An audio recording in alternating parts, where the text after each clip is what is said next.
function very much like gang units. We have to, of course, formulate and cultivate, like seeds, our own tribes and our own communities based out of love.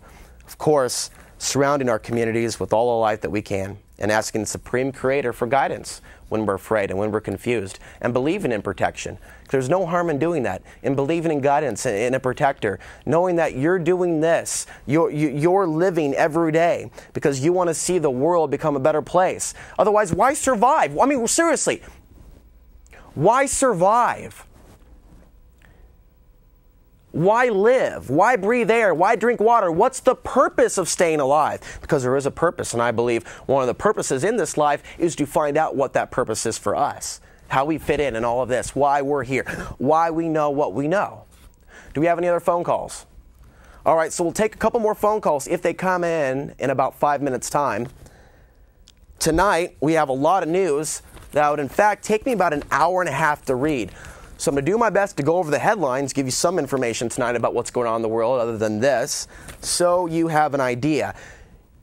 Every day, we're seeing more scientific admissions, discoveries, coming from even outside of NASA, it's not just NASA, about this interesting universe, this interesting matrix that we live in. And it's inspiring to see some of these reports because it makes us think about the other aspects of this great awakening, this great epiphany that we're all feeling on some level collectively.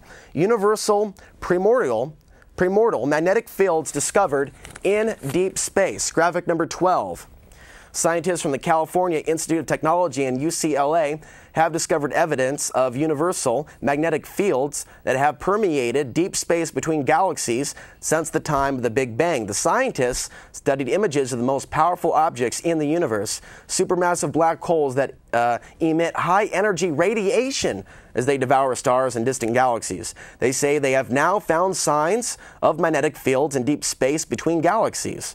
Physicists have hypothesized for years that universal magnetic field should permeate deep space between galaxies, but there was no way to observe it or measure it until now. And so this is going to lead to other discoveries. And so there are interesting things going on outside of things that might scare you and terrify you when it comes to the future, our potential, as we learn more about this very interesting, very alive universe. Now let's cover some other basic, practical, black and white headlines. Price spikes raise a concern of another food crisis. Graphic number 13.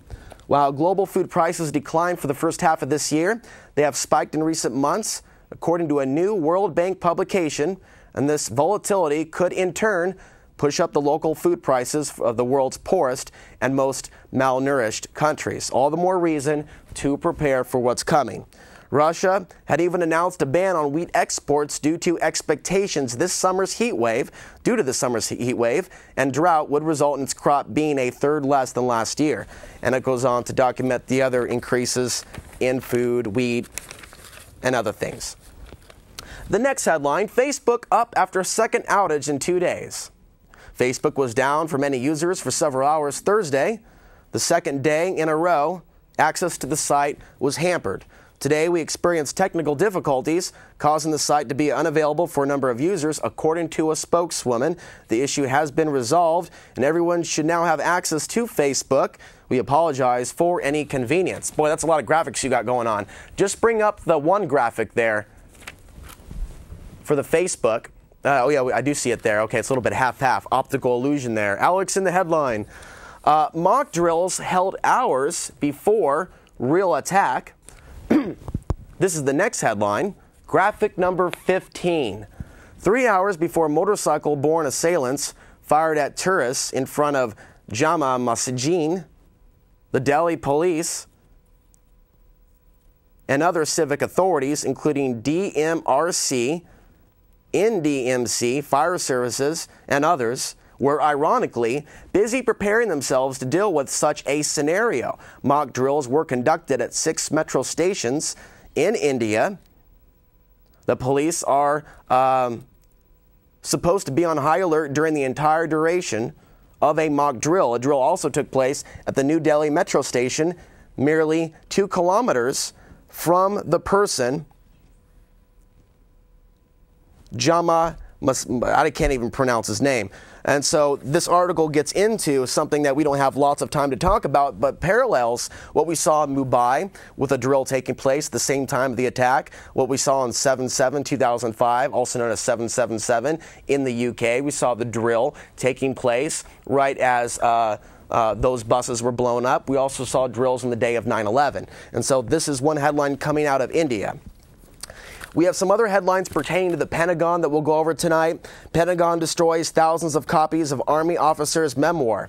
This is according to CNN. The Department of Defense recently purchased and destroyed thousands of copies of a Army Reserve officer's memoir in an effort to safeguard state secrets. A Pentagon spokeswoman says that the DoD decided to purchase copies of the first printing because they contained information which could cause damage to national security.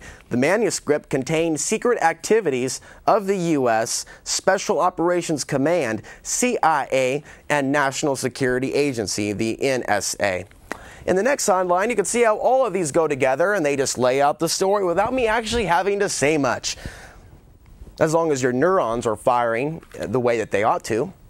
U.S. businessman says Blackwater paid me to buy steroids and weapons on the black market for its shooters.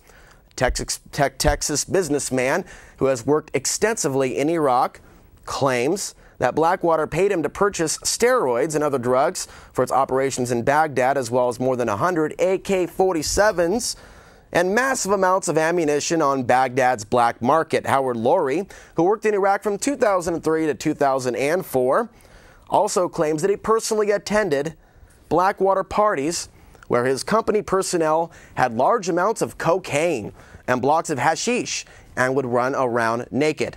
At some of these parties, Lowry alleges Blackwater operatives would randomly fire automatic weapons from their balconies into buildings full of Iraqi civilians. Lowry described the events as a frat party gone wild where drug use was rampant. In the next headline, Obama argues that his assassination program is a state secret. This comes from Salon.com. There's not much more I need to say to add to that. Moving forward and bringing it back to the light, we are now aware of how corrupt things are because those that are involved in the darkness are actively exposing themselves. Corruption charges bring cheers, not tears, in California suburb. Well, tears of joy, that is.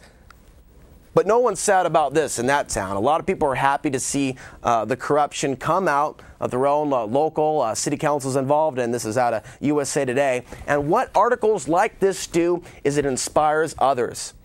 It inspires others to believe that, yes, you can, in the real sense, make your local city accountable. And this is what the people of Portland ought to be doing, and this is what the Portland City Council would rather you not do. They'd rather you not go down and sign up for your 3 minutes and come down and speak your mind. They want to keep it to what they call city business. We'll talk about Vancouver in a second. But there's a lot of stuff that's got to be brought up in Portland that I can't do. I'm one man. I've got future projects opening up in the future. I can't keep fighting all of these things. I have to start creating. I have to also enjoy my own life, enjoy my own little camping trips like I'm on right now. I can't keep track of every single headline. After all, folks, I don't even have a home, and I've been on the air for you guys for 6 years, so I can only do what I can do. I hope more of you go down to City Council, though, and take some of the concerns that you have. That's why you're watching this show tonight. And take it down there and look Adams in the eye. You'll be glad you did. You'll be proud of yourself if you go forward and press your own local city council. Even if you're watching this outside of Portland on YouTube, you will feel good about yourself, and you will feel even better about your community because you're doing something for your community. You don't have to be aggressive about it. You don't have to yell. You don't have to shout. State your concerns and also be positive if you can. Make suggestions. I'd like to see this.